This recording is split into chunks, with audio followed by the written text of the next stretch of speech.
on 100 Yards of Football. Vincent Turner welcomes to the show a man whose ultimate desire when playing football was to be the end of the road for opponents. Louisiana born and bred, he was a natural competitor, and his dedication to being the best was on full display from his high school days. Coming out of Landry High School in New Orleans, he accepted a scholarship to play for Southern University, where his ability on the gridiron was evident soon after he participated in his first college practice. The Southern coaches moved him around the field to utilize his size. They played him at receiver, tight end, and split end. He also competed in track and field and did well in the throwing events. He was a 3-time conference champion in the shot put and won the conference title 4 times in the discus. A good player for Southern, but he wasn't widely known except to NFL scouts assigned to the area. And he was not selected in the 1966 NFL draft, but the Oakland Raiders scooped him up as a free agent and tried him as an outside linebacker. The following season, he was included in a trade package that sent him over to the Denver Broncos in exchange for Lionel Taylor, where his new head coach, Lou Saban, moved him from linebacker to defensive end. Coming in at 6'3" and close to 260 pounds. With sprinter speed,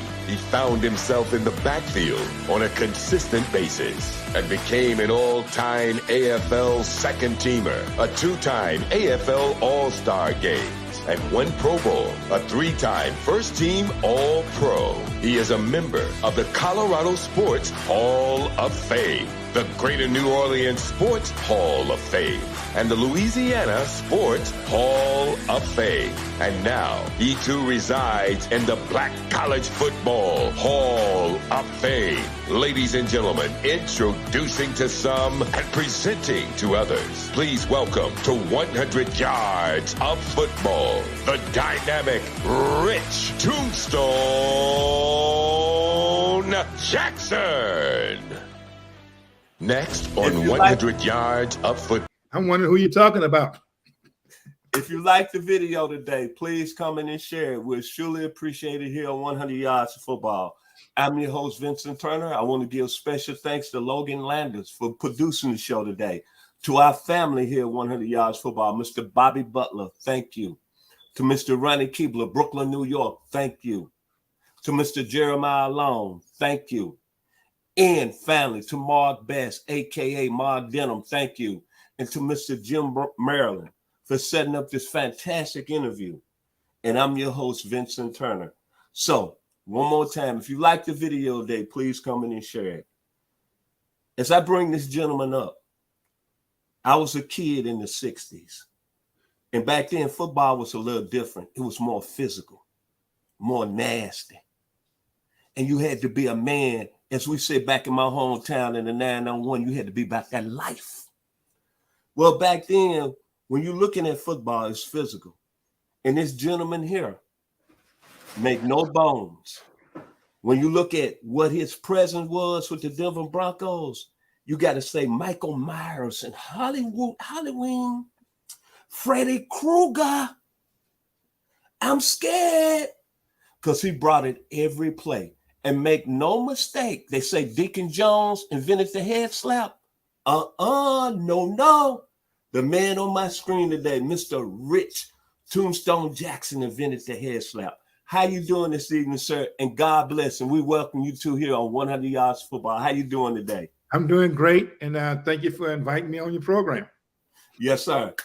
We're going to start from where your childhood, you grew up in New Orleans. Take us from your childhood into your journey to Southern University.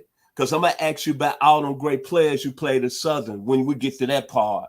Because I want to know how you fared against all them stars back at Southern at that time. But take us from your childhood up to the Southern. Well, I grew up in a little community that at the foot of the Mississippi River Bridge and Algiers section of New Orleans. I attended McDonald 32 School, which is in walking distance of my resident. I attended L.B. Landers Junior Senior High School, which is combined school, junior, senior high school, which is also in walking distance of my house. So I had a lot of opportunity to do a lot of walking. So I built my legs up. So that was one thing I can say I benefited from not having to ride every day. Yes, sir. And then you took that journey on to your high school, Landry High School, and you played for the legendary Felix Jones. Tell us about them. Excuse me, sir? Felix James? Felix James. I'm sorry. Got it wrong. Think about the football running back that played at the University of Arkansas. I apologize for Felix James. Felix James. Yes, sir. I played, I guess, when I went out in ninth grade, yes, sir. They had me on the junior high school team. Yes, sir. And when I was in 10th grade, I started every game on the defensive line. Yes, sir. In 11th and 12th grade, I went both ways. Yes, sir. And I only came out the game twice. Yes, sir. At halftime when the game was over. So they kind of played me, throughout that period of time. We won I think we won we was tied for a 6-6 tie for one of the state championship games. My sophomore year, we think we lost out by one first down or something like that. My junior year, we tied for a championship. My senior year, we won outright. We beat a team from Booker T. Washington from Shreveport. Yes, sir. We beat them 28-8, and that was back in 1959. Yes, sir. And I got a scholarship to 10 Southern University. By then, the legendary coach A.W. Mumford. And I know a lot of time I'm looking at some information the other day that featured Coach Eddie Robinson, who tried to recruit me to attend Southern. And during the time I was there, the 4 years I played against Grambling, we beat Grambling 3 out of 4. Yes, sir. It's ironic they never mentioned Coach Mumford, who was an outstanding coach and who sent players all over the country. And a lot of people said Coach Mumford died to give Coach Robin and the rest of those guys a chance. Yes, sir. Mm-hmm. But what was so amazing during that time when you was at Southern, I was doing my research. Y'all played Florida A&M. Y'all played Texas Southern. As you said, y'all played Grambling. But I was looking at them Grambling teams that had Preston Powell, Jerry Robinson, Buckview Cannon, Clifford McNeil. Then when y'all played Prairie View, they had Jimmy Lee Hunt, Carl Robertson, Jim Kearney, Otis Taylor. Then you had Florida A&M. They had Eugene Wright, Nat Turker, the man that played at Dallas, Buddy Bob Hayes, world-class sprinter. Man, and then Texas Southern, you had Winston Hill, Homer Jones, Willie Ellison, Warren Wells. The firepower back then that y'all played was at another level. And then I'm looking at you, sir. One thing, you played on the D-line, but what I came amazed with and what I'm proud and honored to find out about you is that you look at defensive ends now, and even back in the day, you think of them guys kind of like big guys that physical, but you combine that with speed. You was on the track team, you threw the javelin, the shot put, then you ran 100 and 200. And man, it must have been something special to see you put your sports out there doing the swag against all them players that played in the NFL back in the time. Southern must have been at another level. So what was it like playing at that level against all that great competition? I never looked at it as playing great competition. I just looked at me playing a position and going out and perform week in and week out. If it was on the football field, we had a game, and I went out there and played the required minutes. Like I said, I played on both sides of the ball. When it came to track season, I did the same thing. I was outstanding shot putter, discus thrower, and I was a sprinter in high school. Yes, sir. In which I wanted to run track in college, But the little time I was running, my little 9,700 or whatever, couldn't compete against them guys running 9,4. So I just stayed on the track team and threw the shot put and discus and was happy about that. Yes, sir. But I enjoyed my time in high school, at Southern, and in the pros.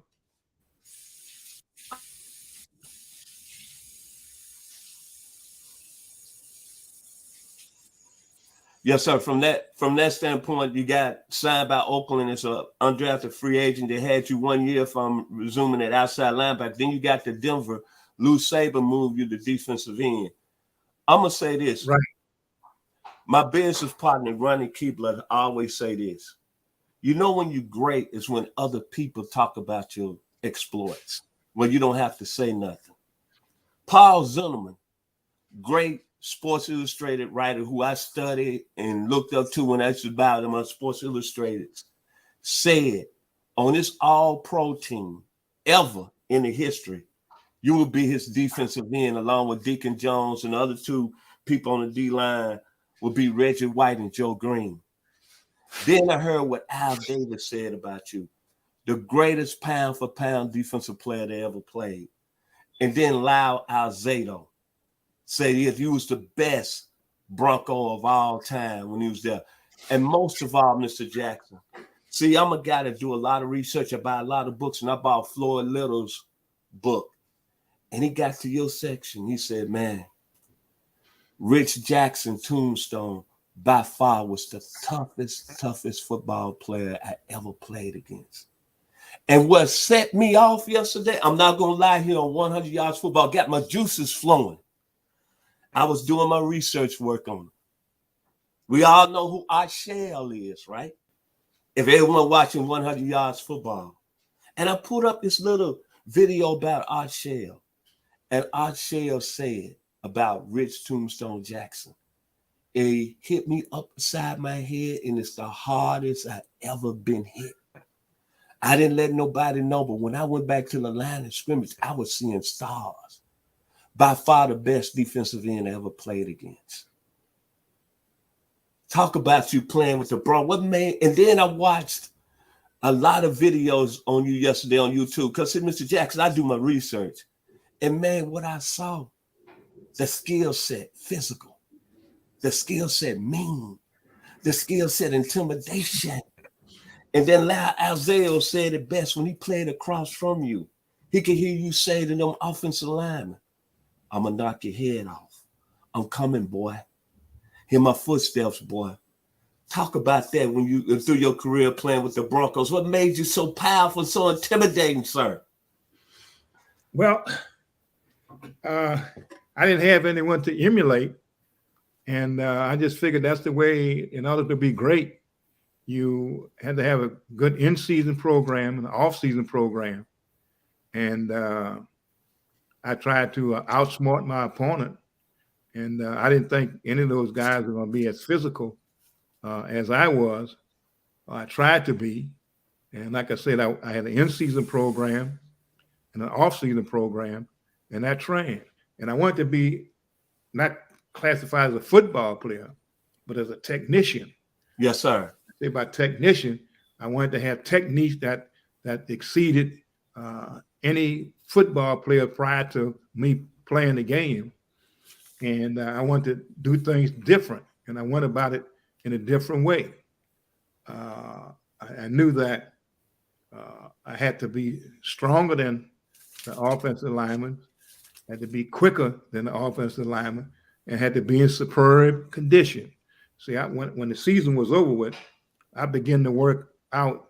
I took 2 or 3 weeks off after the season to get ready for the following season. So I would work out 3 days a week, and I lift 3 days a week, and in between I would run. So like I said, I try to keep my weight down. I try to play around 255 or thereabout. And during the off season, I never let my weight get above 265. Yes, sir. I was getting close to 270. I had to get out there and run those stadium steps at Southern University. Yes, sir. Every evening. But I just didn't. I don't know. I just didn't feel like those guys could block me. Matter of fact, I didn't even see those guys. Yes, sir. I lined up. When I lined up, I didn't see anyone in front of me. The only person I saw was the quarterback and the running backs. Yes, sir. And that's the way I took off. And if you was there to block me, and I can see during film day, the guys would be kidding you because they would be harassing and intimidating you. Say, man, so that man beat the hell out of you. Yes, sir. But I don't know. I really don't know. I want everybody to listen to what I'm saying. Back in the day when they didn't have all the, I want to say the high level weightlifting type of exercise you can do and all this special equipment. I want y'all to listen on what I'm finna say about Mr. Richard Tombstone Jackson. I'm gonna call him Mr. Jackson on this. Bench press, 575 pounds. That's no supplements, straight strength. Straight strength, no supplement. 600 on the squat. Mm-hmm. That shows you what I'm saying, how powerful this gentleman was. But another question I want to ask you, Mr. Jackson, the invention of the head slap. How did you come up with that concept? Because I heard that when you got an offensive lineman going backwards and you would hit him with the head slap, you cracked helmets. Actually, you broke an offensive lineman by the name of Billy Hayhoe, offensive lineman with the Green Bay Packers. There's word that you broke his helmet in two.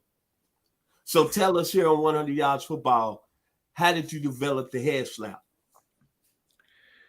Well, in practice, I would just fool around with different moves, and I just stumbled up on that, and I knew that whatever motion you made towards the offensive lineman head, he would kind of, flinch, you see.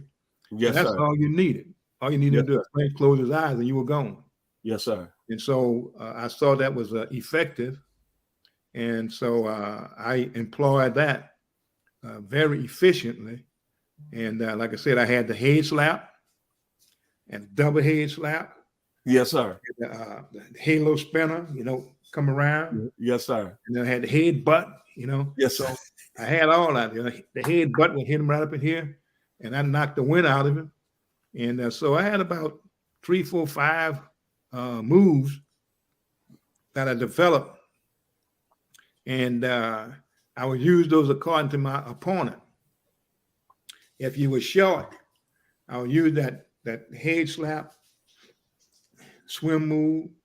If you were big and burly, Yes, sir. I would take and hit you with that head butt. Yes, sir. And the little guy wasn't that strong, man. You take and hit them guys, man. And I played one guy, Harris Shoe. Yes, sir.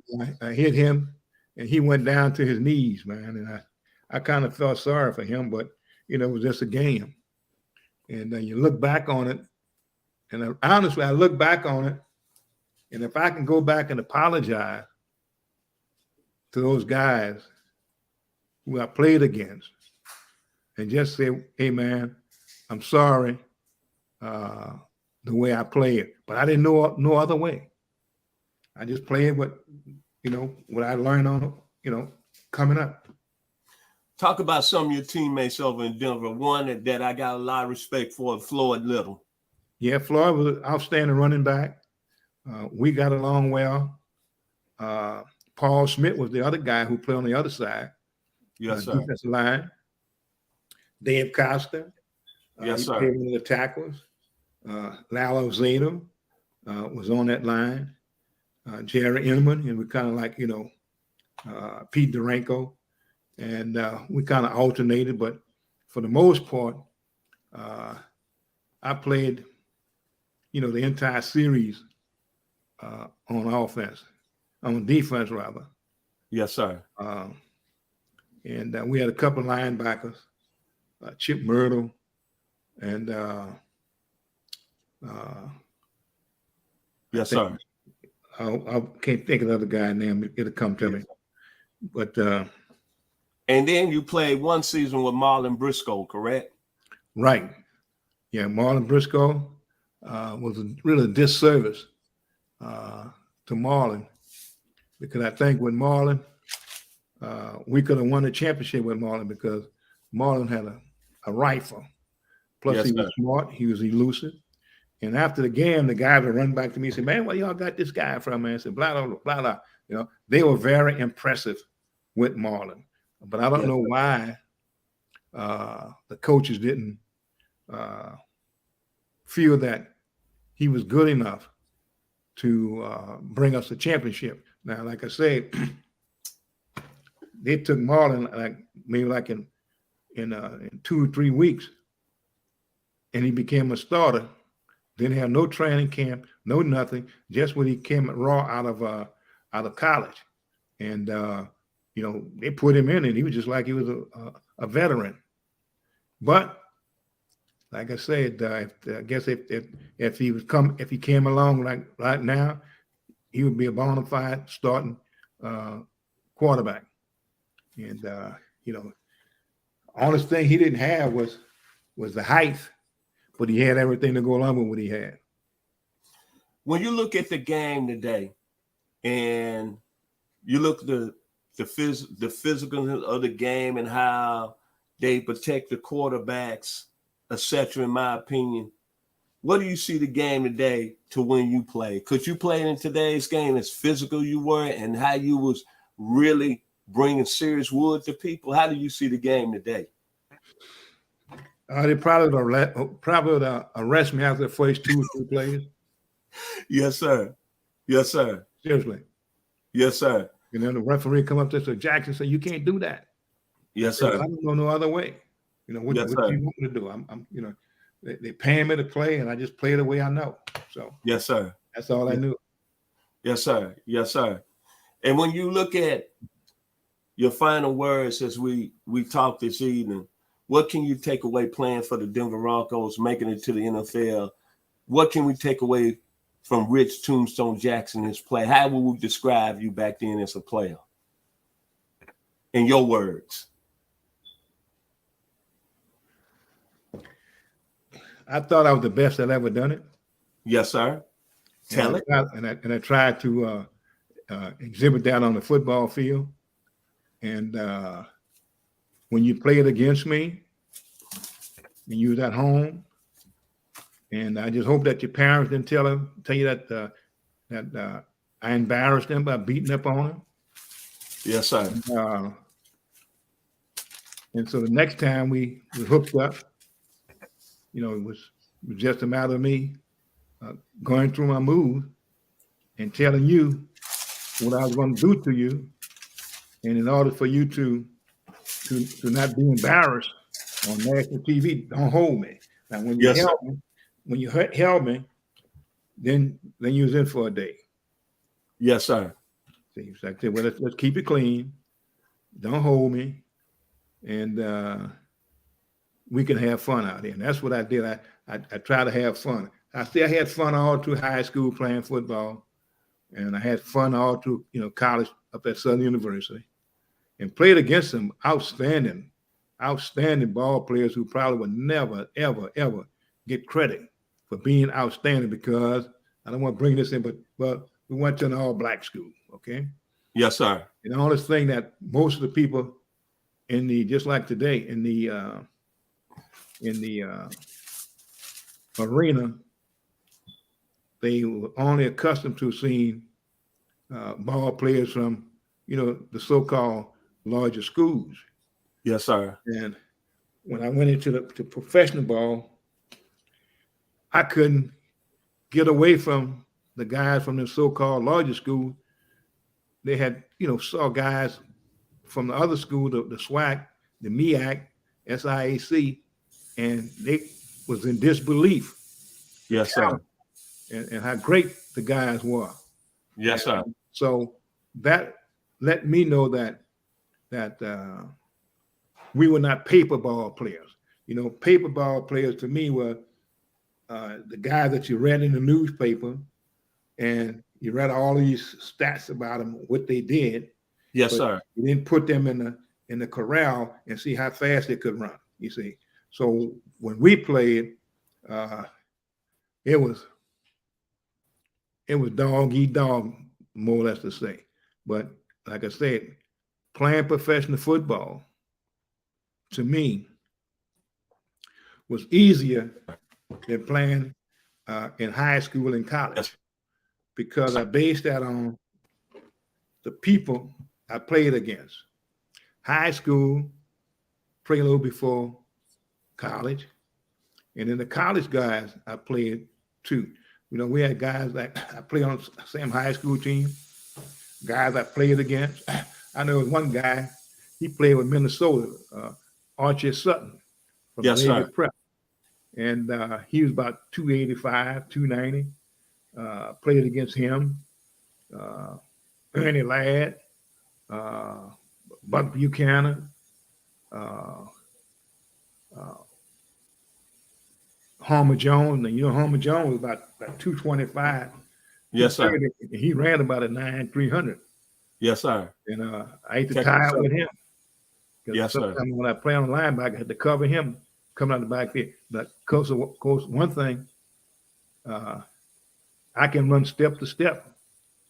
I don't think I could have ran a 9,300, but when you came out that backfield, I was step to step with you, and I was pretty fast too. So, and I guess I didn't concentrate on running. I just threw the shot put and discus for the most time and jogger. Yes, sir. Yes, sir. So, well, I just thank the Lord that He gave me whatever He gave me to compete at that level, and I just did it the way that I thought it should have been done. And yes, I didn't take no shortcut. Like I said, I trained year round. I had an in-season program and an off-season program. And yes, sir. Just about several years ago, I stopped training. I got to the point. I said, "Man, you no longer play no football. You don't have to get out there and do all this running and weightlifting." I got about 700-800 pounds of weight in my little room in the back. Yes, sir. And I don't even go back there. I'm afraid to even go back. The weight's around to fall on me and kill me. Yes, sir. Yeah. Before we wrap up today, tell us about what you did in the New Orleans City school system. And looking over your information, you've been a really mainstay in that community. Tell us a little bit about that and what it's meant to you, giving back. Well, it meant a lot because we were raised to give back, and no matter where you went in life, I know how long you stayed away, you always made your way back to the community. And when I graduated from Southern, when I went to the pros, I had 2 degrees out of college. Yes, sir. Because I didn't know how long I would play, but I knew that just talking to some people that if you got a job and you coached or taught in high school, that they would pay you X number of dollars. Okay. Yes, sir. And they also stated that if you coach, they would give you a little supplement. So I went to grad school to get that extra degree. And I eventually, I had 3 degrees from college. And I think I may have needed about 8 or 10 hours for a doctoral degree in education. Amen. But my little brain just couldn't take it anymore. So I said, well, what the use of me going back to school, pressing my brain like that? So yes, I didn't get the doctorate degree, and I really regret that. But I think I proved enough to people other than getting the doctorate degree. But then, hey, I got 3 degrees out of college. I tell people I'm a former welfare recipient. And so that's not bad for a former welfare recipient. Yes, sir. My mother raised 4 children, 3 sisters, and myself, single parent. Daddy died when I was about 6 or 7 years old. And so, I've been out here on my own a long time, and I always try to set an example. I would help people. And one time, I would loan money to people, but after I find that people take to spend my money to save theirs, I stopped loaning the money. Yes, sir. So, but anyway, I enjoyed it, man. I enjoyed it, and if I had to do it all over again, I would do it probably in the same manner in which I did, what I did in the past. And yes, I was an excellent swimmer. Yes, sir. I was an outstanding swimmer. Like I said, I was an outstanding track man. I anchored the 440 880 relay team. I ran the 220, and I ran a 100-yard dash. And I'm gonna say this since you're interviewing, you did some stuff. I was a sight to see, man, on the track. Yes, sir. Big guy, 6'3", 6'3.5", 220, 225, coming off that curve. And I used to run the stick leg, so I used to Hollywood. Yes, sir. Yes, sir. Yes, sir. Tell the truth. Yeah, so tell the truth. But hey, it was joyous moment. I enjoyed it, and just like I'm enjoying talking to you because you kind of bring some of those things back that I actually forgot. Yes, sir. Yeah, I forgot about some of those things. Well, what we try to do here at 100 Yards of Football, and me personally, I'm always trying to give back to the players that played when I was small, when I was in grade school in the 60s, and you set that tone. And by the way, I hope people that see the video, they realize what Paul Zinnerman said, the great Sports Illustrated writer. He said, you should be in the Hall of Fame. There's no question about it. Even though you only played 7 years, no disrespect, you didn't play for we call, quote unquote, a winning organization during that time. But when Paul Zimmer says that, the lead writer of Sports Illustrated said pound for pound that you should be in the Hall of Fame, it's enough said. And then going back watching your film on YouTube, just the ability to see the skills you had, fast, big, could come off the end, and then hearing the comments what Art Shell said. See, it took Art Shell to say it all. The hardest guy that hit me was Rich Tombstone Jackson. And then the references people are made to you back then, Michael Myers in Halloween, Freddy Krueger, Dr. Death, Tombstone. Man, the flowers here at 100 Yards Football go to you 100%. And then coming from a great university, Southern University in Baton Rouge to 225.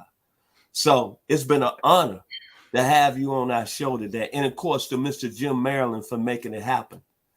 But here at 100 Yards Football, Mr. Jackson, your final words today here on 100 Yards of Football.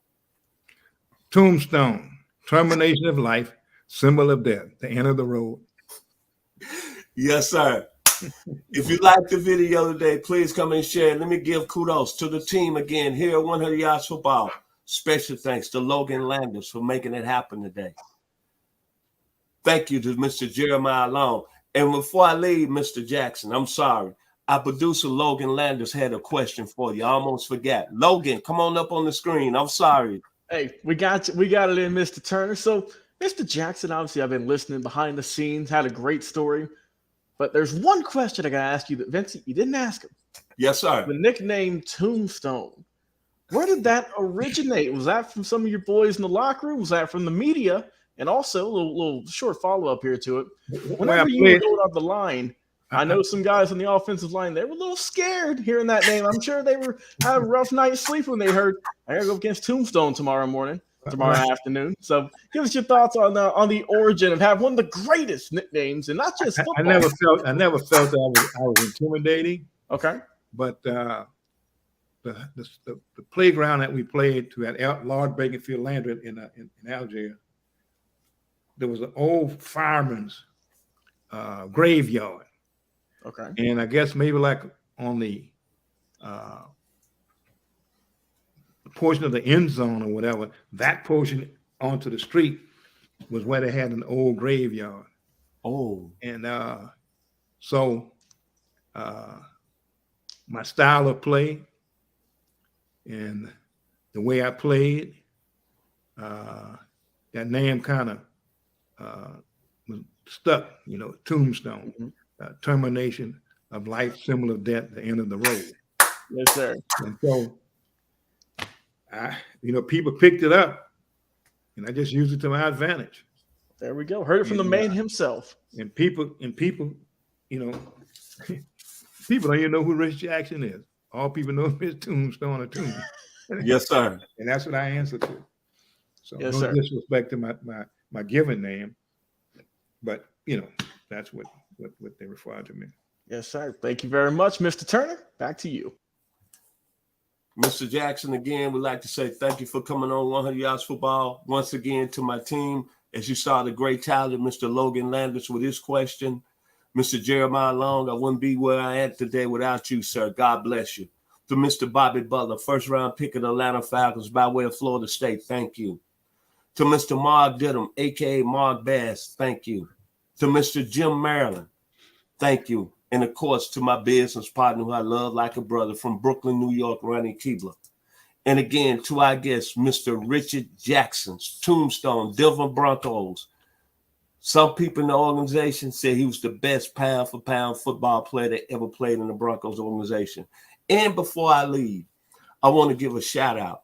There's going to be an HBCU All-Star Baseball Classic coming to Gwinnett, Georgia, located 40 miles from downtown Atlanta, Georgia. It's the Ralph Gar Bill Lucas HBCU All-Star Game.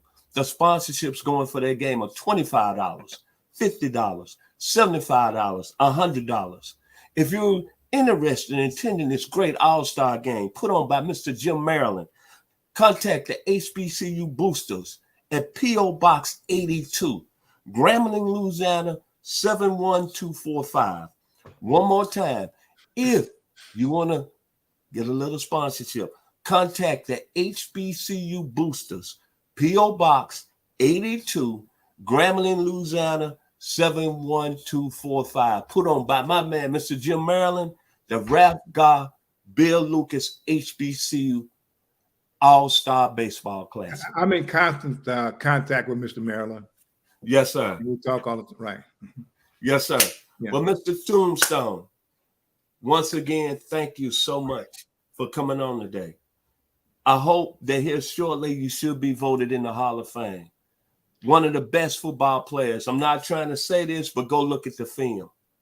Well, this gentleman was at another level. Yes, sir, Mr. Jackson. I tell you, I concluded that Denver was trying to lowball me. Yes, sir. But they didn't give me any publicity, didn't showcase my talent, that they felt that they didn't have to pay me anything. Yes, sir. And I led the team in tackles, sacks, and I'm going to say this, and I think you've done some research. On all of football, there was not one offensive lineman who could block me by himself. Absolutely.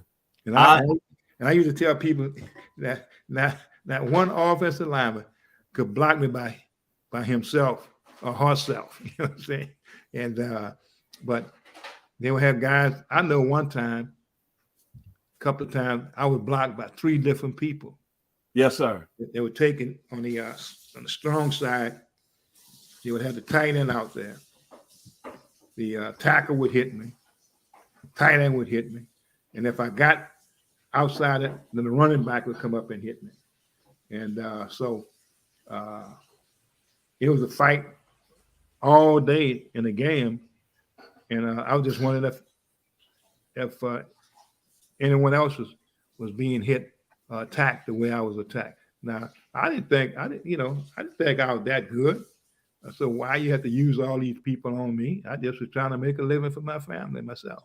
Yes, sir. And I showed appreciation for giving me the opportunity to play. So, well, like I said, before I end this video today, it don't take a lot of people to tell me you weren't hard to block. When you hear Art Shell, Hall of Fame offensive tackle out of Maryland Eastern Shore, and I never heard Art Shell say this. He said, hey, Tombstone Jackson was the best defensive end I ever played with and the hardest hit I took from a defensive end. I'm going to say it one more time before I leave 100 yards of football. He said, when Tombstone Jackson hit me, my head rung like ding, ding, dong, ding, ding, ding, ding, ding, dong. And he went back to the line of scrimmage and he said he saw stars when he almost had to come back out of the game. One more time. He said, when you hit him, Mr. Jackson, ding, ding, dong, ding, ding, ding, ding, ding, dong. We'd like to say thank you, sir. It's been an honor. It's been a pleasure. Love to have you back anytime. Southern University in the house, the 225 Baton Rouge, Louisiana. Today we've had Rich Tombstone Jackson, one of the best, greatest defensive ends that ever played in pro football. Paul Zimmerman said, on his first team, all-pro team in the history of the game, Tombstone Jackson will be his starting defensive end on one end and the great Deacon Jones. Well, y'all do what y'all can to get me in the Pro Football Hall of Fame then, because I got to, I come in contact with people, and that's the first thing they tell me. Say, man, that's an ingest, man, so that you're not in Pro Football Hall of Fame. But I told them, hey, there's nothing I can do about that. I did what I had to do on the field, you see, so, Well, what I'm going to start doing, I do videos on Monday morning. I'm doing NFL draft prospects. After my videos, I promise you, starting Monday morning, I would say, hey, my final words, I would like for everybody to get up and, hey, let's get Mr. Richard Tombstone Jackson in the Hall of Fame. Let's go, Denver. Tombstone in the Hall of Fame. Tombstone in the Hall of Fame. God bless. Here on 100 Yard Football. Thank you again, Mr. Tombstone Jackson. It's been a blessing. And I thank you. And I just hope I answered all your questions and help make your program what it is. And you did a fantastic job of interviewing me. And I just hope I responded in kind. You will, if we had to give a grade today, it'll be A+, A+, A+, A+, A+. Well, I'm sure glad because I'm glad because I didn't make those A's in college. Yes, sir. But you got two degrees, though. I take that back. I did pretty good in school. Yes, sir. Yes, sir. Y'all be blessed here on 100 Yards Football. Mr. Richard Tombstone Jackson, royalty, the Denver Broncos. Thank you.